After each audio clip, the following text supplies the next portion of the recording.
Galerinha, agora eu quero falar com vocês a respeito dos comentários gerais da prova da Caixa Econômica, uma prova da Sesgran Rio e que serve de referência para a gente para o concurso nacional unificado. Eu fiz um vídeo também quando aconteceu a prova do IPEA, fiz uma live com vocês e comentei sobre a prova do IPEA e aqui eu vou trazer esse corte para vocês também a respeito da análise da prova da Caixa e o que ela nos ajuda a entender melhor a prova do concurso nacional unificado, com esses um pouco menos de 3 meses que a gente tem agora até o CNU. Só para vocês entenderem um contexto geral aqui de como que foi a prova da Caixa. A prova da Caixa teve um concurso para basicamente 3/4 cargos, né? 2 de nível médio de técnico bancário e 2 de nível superior, médico do trabalho e engenheiro de segurança do trabalho. Interessante que esses dois aqui, ó, médico do trabalho e engenheiro de segurança do trabalho, são uma boa referência para você que vai fazer o bloco 4 do concurso nacional unificado. Então ele é referência, inclusive com várias questões sobre as NRs e alguma coisa sobre direito do trabalho. Então essa prova, ela não é só diferente da prova do IPEA, a prova do IPEA ela nos ajudava mais com as questões de administração pública, políticas públicas e etc, né? Só que ainda assim a gente ficava com o pé atrás, porque a prova do IPEA era para ser uma prova mais aprofundada nessa área. Agora aqui, para quem vai fazer o bloco 4 do concurso nacional unificado, nós temos questões de fato que podem aparecer na sua prova. Nem todas as NRs que caíram na prova da Caixa estão no edital do CNU, mas muitas estão e serve de boa referência, inclusive a prova discursiva, que eu vou comentar um pouquinho aqui com vocês já já. Só para vocês terem um contexto geral, a prova de nível médio, que foi o técnico bancário e técnico bancário novo, nós tivemos aqui basicamente as seguintes disciplinas, aqui só para fazer uma análise geral. Língua portuguesa, inglês, matemática financeira, probabilidade estatística, comportamentos éticos, que teve alguma coisa de direito administrativo, conhecimentos bancários, conhecimentos de tecnologia da informação e comunicação, comportamentos digitais, atendimento bancário e uma discursiva, que na verdade é uma redação, melhor dizendo, sobre mobilidade urbana. Isso na prova de nível médio. E na prova de nível superior, especificamente o cargo de engenheiro de segurança do trabalho. Não vou analisar o de médico. No cargo de engenheiro de segurança do trabalho, nós tivemos uma discursiva de 30 a 35 linhas a respeito da norma regulamentadora 17, riscos ergonômicos. Eu não sei de cabeça agora se essa NR estava no edital do CNU, mas vocês podem me confirmar aqui no chat, quem quiser. O que eu quero, mas aqui eu não quero analisar a questão em si. Eu quero trazer para vocês uma avaliação geral sobre o que eu percebi nessa prova da Caixa, tá? Então, o primeiro ponto que eu tenho que contar para vocês. Vamos colocar aqui no nosso quadro a questão discursiva do nosso cargo de nível médio, tá? Então é isso que eu quero dividir aqui primeiro com vocês. Cargo de nível médio do concurso da Caixa Econômica Federal, caiu a seguinte questão discursiva. Olha só. Eles trouxeram um enunciado com um texto aqui e tal, para a gente analisar. Aí tinha todo um texto ali em cima. Deixa eu posicionar aqui melhor o nosso quadro. Eles trouxeram todo um texto de referência para a gente. E depois desse texto, eles pediam para você escrever sobre mobilidade urbana e desigualdade social. Como os investimentos públicos podem melhorar a qualidade de vida das pessoas nas grandes cidades. Isso aqui é um tema para mais ou menos você ter uma ideia para aquele cargo de nível médio do CNU. O bloco 8. Então isso aqui serve um pouquinho de referência. E a redação tinha 25 a 30 linhas.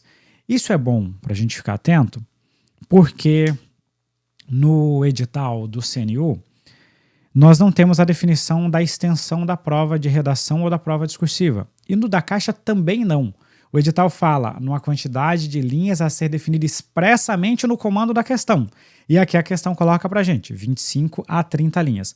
A prova de engenheiro, que é essa daqui que agora eu coloquei no quadro, tinha uma discursiva, estava lá no final da prova.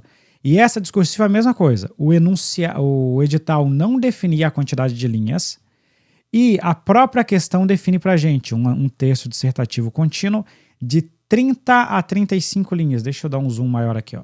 30 a 35 linhas para vocês escreverem. Bom, o que eu tenho recomendado e o que é ensinamento aqui para a gente? Bom, primeiro que eu acho que a gente tem que se preparar para o cenário mais difícil, que seria uma discursiva de 45 linhas, que foi o que aconteceu no IPEA. Esse seria o cenário mais difícil. Eu acho que é para isso que a gente tem que se preparar. Porém, esse 30 a 35 é que nos parece ser a extensão mais plausível, que é o meio do caminho. Tá? Então fica aqui essa ideia também para você trabalhar, para você treinar. Quem vai fazer a prova do bloco 4 tem que resolver essa questão discursiva da prova da Caixa Econômica. NR 17, uma das principais NRs do edital do Concurso Nacional Unificado, da parte ergonômica. Então, aqui, ó, boa para você treinar, tá? Eles colocaram aqui 30 a 35 linhas, que também é uma extensão que eu acho que fica legal. Então, era esse o primeiro ponto que eu queria trazer da nossa avaliação geral aqui a respeito da prova da Caixa. Segundo ponto que eu vou trazer para vocês. Para quem viu o vídeo de antes, quem estava acompanhando na nossa live, eu resolvi as questões de direito administrativo. 2 questões de princípios extremamente fáceis, só que mostrando para a gente que a CES-Granrio não quer cobrar só os princípios expressos na Constituição. Ela cobrou também princípios implícitos, o que mostra para a gente também alguns pontos que podem aparecer. Na parte de legislação, por mais que eles tenham contextualizado, em geral, nós vimos decorebas, tá? Professor, mas a prova da Caixa não é a prova do CNU. Eu sei, mas eu tenho alertado isso para vocês. Por que eu tenho alertado muito a respeito desse ponto? Porque tá todo mundo falando, vai ser uma prova interdisciplinar, vai ser uma prova contextualizada, isso, aquilo e aquilo outro. Ok, tomara que seja, é um cenário provável, é o que se o governo propriamente defende, que haja essa prova mais contextualizada, porém não dá para você abrir mão integralmente de um pouquinho de decoreba. Porque se a prova vier decoreba, não adianta você chorar. E eu vou trazer alguns exemplos para vocês, tá? Vou compartilhar aqui no quadro uma das questões, a questão 31 aqui, ó, sobre a NR8. Só me confirme se vocês conseguem ler aqui a redação da nossa questão de número 31, tá? Tá aqui a questão 31. Para garantir a segurança e conforto dos trabalhadores, a NR8 estabelece requisitos que devem ser atendidos nas edificações. Tá? Ela traz basicamente isso aqui para a gente. Quando nós vamos lá para a norma regulamentadora, deixa eu ver se eu consigo colocar lá aqui no quadro para vocês rapidamente. Eu tinha deixado aqui na agulha para colocar para vocês e ela saiu do quadro. Aqui, ó, NR8. Aí quando a gente vai colocar aqui a NR8, a gente vai ver que basicamente a questão cobrou a literalidade da norma. Aí você vai pegando lá a questão, agora eu consigo pegar aqui. A gente pega a questão 31, tá aqui, ó, a questão 31, para garantir tal. Pisos, escadas fixas, rampas, corredores e passagens dos locais de trabalho, independentemente de haver risco de escorregamento, devem ser construídos com materiais ou sistemas derrapantes. A gente vai na NR, escorregamento. Nos pisos, escadas fixas, rampas, corredores e passagens dos locais de trabalho, onde houver risco de escorregamento, devem ser empregados materiais ou sistemas antiderrapantes. Trocaram a palavra e montaram a questão. A outra alternativa, vai ter uma alternativa aqui. Aqui tem um ponto que eles até fizeram a gente pensar um pouco, porque aqui eles colocam 200 kg, aqui 10 centímetros, aqui 3 metros. E na prática não existe nenhuma medida. Então eles não fizeram você decorar necessariamente aqui. Porque, por exemplo, aqui eles colocaram pisos, escadas, rampas devem ser projetados, construídos e mantidos em condições para suportar as cargas. Então não tem aquela história de 200 quilos, é suportar a carga. Estou mostrando aqui para vocês algumas referências.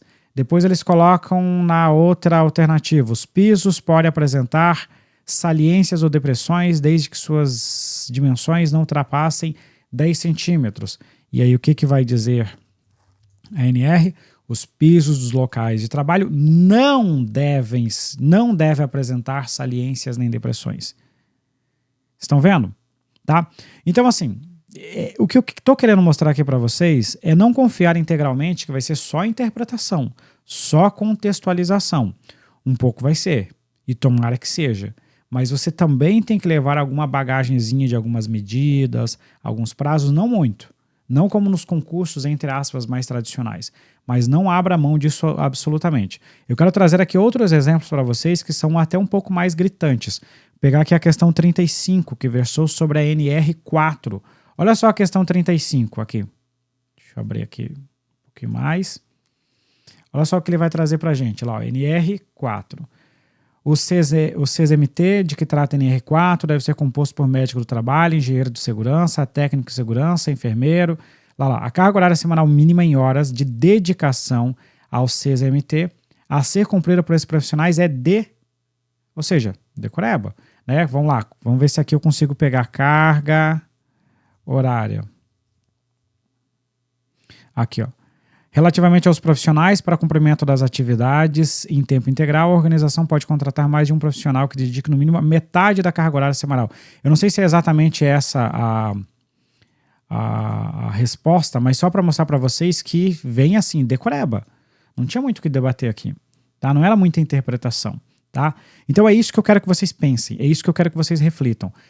Estudem as normas, estudem os conteúdos, mas não se esqueçam de memorizar alguns pontos, porque alguma coisa de decoreba vai aparecer nessa prova. O que aconteceu no IPEA? No IPEA, as provas de conhecimentos gerais eram puramente interpretativas. Mas na hora que eu peguei as questões de licitações, que foram 15 questões de licitações, nitidamente o avaliador já estava cansado de contextualizar. Aí ele pegou assim, tipo, da metade da prova para frente, era só literalidade. Pegava a lei de licitações, trocava um prazo, trocava um conceito, trocava um nome. Então você tem que conseguir se preparar mais ou menos dentro dessa perspectiva. Bom, e aí vamos concluir essa parte nossa sobre a avaliação geral do IPEA/Caixa e o prognóstico do que vem para o CNU. Então vamos lá. Primeiro, o governo promete uma prova interpretativa e contextualizada. Ok, verdade. Alguns alunos estão falando, as questões serão interdisciplinares, talvez nos conhecimentos gerais, mas não nos conhecimentos específicos. Por que não, professor? Porque nos conhecimentos específicos, o edital amarra a quantidade de questões para cada disciplina. Então existe uma quantidade para o eixo 1, uma quantidade para o eixo 2, uma quantidade para o eixo 3, uma quantidade para o eixo 4 e uma quantidade para o eixo 5. A prova tem que respeitar essa distribuição. Nos conhecimentos gerais, que são 20 questões com ali cerca de 6 disciplinas, aí tudo bem, dá para a gente fazer questões multidisciplinares ali, pegando uma única questão que aborde 3 ou 4 matérias, mas eu não acho provável isso. Quem já viu o pessoal trabalhando com concurso sabe que é muito mais fácil para eles elaborarem uma questão sobre um assunto, sobre um tema, ou pelo menos sobre uma disciplina, ainda que naquela disciplina você misture alguns assuntos dessa disciplina. Por exemplo, eu posso montar uma questão de finanças públicas envolvendo alguma coisa de lei de responsabilidade fiscal e receita e despesa pública. Eu faço uma questão, entre aspas, multidisciplinar, mas que tudo ali é finanças públicas. Eu digo entre aspas porque misturou mais de um assunto de finanças públicas. Esse é o cenário mais provável para vocês. E o último ponto, que é aqui também para você refletir, a prova de técnico bancário da Caixa, especialmente a parte específica, estava muito difícil, em especial a parte de tecnologia da informação. Se vocês ouvirem alguns alunos relatando como estava a prova, eles vão falar que as questões eram um cargo de nível médio, mas com questões basicamente no nível de nível superior. Mesmo que a pessoa tivesse formação superior, ela teria muita dificuldade para resolver aquelas questões. O que eu quero mostrar aqui? Não vá nessa confiança que a gente vê, essa balela aí do pessoal falando, a prova vai ser fácil, vai ser tranquila. Porque se não for tranquila, não adianta chorar. Então, você ganhou aí 87, na verdade, dá mais de 87 dias. Você ganhou mais de 90 dias a mais em relação à sua preparação inicial. Utilize esse tempo extra para aumentar a sua camada de preparação, para resolver, inclusive, questões do nível de dificuldade um pouquinho mais alto. Se vier tranquila, excelente. O que sobrar de preparação tá valendo. Estudei coisa pra caramba e não caiu. Ótimo, maravilhoso, sensacional. O que não pode acontecer é, nossa, eu não estudei isso aqui e poderia ter estudado. Isso não pode acontecer no dia da sua prova. Perfeito? E o último item aqui para trazer é sobre um panorama geral da organização da prova. Eu não fiz a prova da Caixa, mas os alunos em geral relataram uma ótima organização desse concurso. E era um concurso grande o da Caixa, não do tamanho do CNU, mas próximo, e mostra que a Sesgran-Rio conseguiu fazer um bom trabalho. Tá? Prova num bom nível de dificuldade, fácil em alguns momentos, difícil em outros momentos, questões discursivas excelentes, tanto o tema de engenharia e segurança do trabalho, como o tema de nível médio, excelente. Algumas questões contextualizadas e quando faltou força, eles foram para a decoreba. Mas foi uma ótima prova, é uma boa referência. Você que vai fazer o CNU tem que baixar a prova da Caixa e resolver para dar uma treinada. Beleza? Grande abraço para vocês. Não se esqueça de deixar aqui a sua opinião, o que você achou dessa prova, o que você espera para o CNU, deixar o seu like e se inscrever aqui no nosso canal. Valeu, pessoal!